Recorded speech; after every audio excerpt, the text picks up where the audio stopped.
ou le Parti travailliste apportant encore un autre grand changement en ce qui concerne les règles électorales. Avant d'en arriver là, si j'ai l'air un peu fatigué, un peu crevé, c'est parce que je me suis levé vers 4h30 ce matin. Je suis parti à Basildon pour aider à la réforme lors de l'élection partielle là-bas. Et bien sûr, je vous apporterai les résultats de toutes les élections partielles demain ici sur ma chaîne. Et merci encore, Zuzotte. Vous êtes nombreux à apporter votre soutien. Je reçois encore beaucoup de promesses de soutien pour que je sois au conseil du Parti Réforme. Et si vous connaissez un président de section du Parti Réforme qui pourrait vouloir me soutenir, demandez-lui de m'envoyer un email à michaelamheaver.com.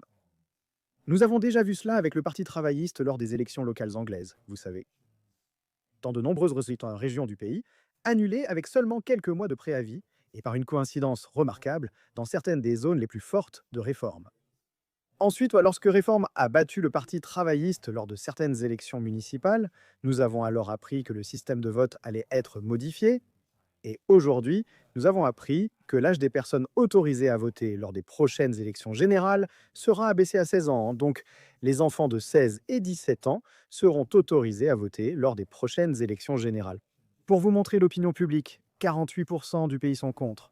Seulement environ 25% sont en faveur de ce changement.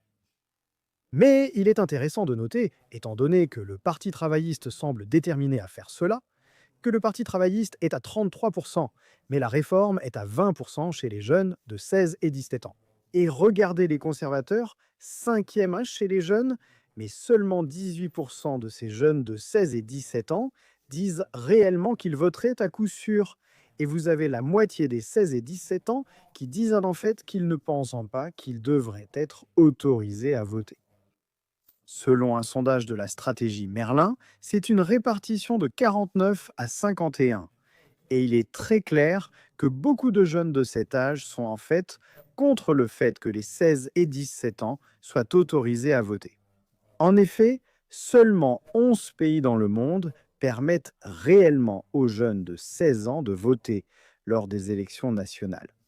Et je suppose que cela montre encore une fois qu'à la prochaine élection, y compris avec ce groupe d'âge, la véritable bataille sera la réforme. Contre les travaillistes, comme on l'a vu à maintes reprises.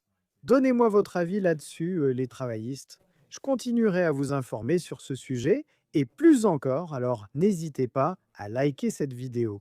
Merci de votre visionnage.